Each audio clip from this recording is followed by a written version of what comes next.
My wife cheated on me with my cousin. The three of us were headed to sign divorce papers when bam, car crash. Next thing I knew, I was back on the day we got our marriage license. This time, no fights, no drama. We both knew it was over. She ditched me for Jason fast and skipped the country with him. I stayed behind, buried in law books and case files. 5 years later, she was famous, thanks to Jason pulling strings, concerts, cash, fans screaming her name. Me, still grinding at a law firm, backing folks who needed real legal help. Then came the family reunion. She showed up on Jason's arm, smug and shining, throwing shade like it was sport. But when I mentioned I was settling down with someone else, her face snapped. I made one dumb mistake. How dare you move on? Chapter Seaport City, Carmoria. When I hit the hotel lobby, barely anyone had shown up yet. I grabbed a quiet seat, flipped open my laptop, and dove into a tough case. Then the doors swung open. Summer Tucker and Jason Perry strolled through the doors, all eyes on them. Relatives swarmed instantly, laying it on thick. Summer's killing it, big name overseas, and married to a total success story. Heard the Carmoria Music Association begged her to come back and perform. She's making the whole family proud. Summer, my kid's obsessed with the violin. He won't shut up about you. Mind giving him a lesson or two? Summer flashed that polished smile, curling into Jason's side. Please, we're family, just hit me up if he needs help.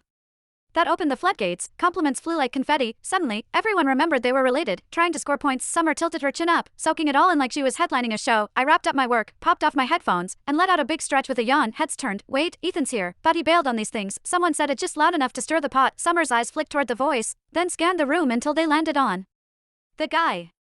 He hasn't shown up to any family stuff lately. He nodded fast, like he was spilling juicy gossip. A smug little smirk slid across her face. 5 years ago, the day we woke up back in time, Summer and I had just gotten our marriage license. We were on our way to see our parents. Out of nowhere, she ditched me in front of everyone, ran straight into Jason's arms, and told him she loved him. Then she looked me dead in the eye and asked for a divorce, said Jason was the one she really wanted. The whole family saw it go down. Most of them were here again today. Ethan's at Bourvais Law, right? Dude's always buried in work, never shows up to these things. Bet he's here for Summer. Maybe he still wants her back. That mess back then, total humiliation. Chapter Summer's a star now, and Jason's her agent. Total power couple. Ethan trying to crawl back. Pathetic. The whispers kept going. Summer leaned into Jason, all smug. That's ancient history, she said, voice sweet. Jason's the one I really love. Silence. They looked so picture perfect. No one wanted to dig up the past. I barely glanced their way before flagging down a waiter. One coffee. No drama. I just wanted my parents to show up, say whatever they had to, and let me bounce. Jason didn't love that I was chilling. He strolled over, fake grin locked in place, voice dripping with sarcasm. Ethan, wow, didn't recognize you. You look beat. That job of yours eating you alive. Heads turned. Cue the peanut gallery. They jumped in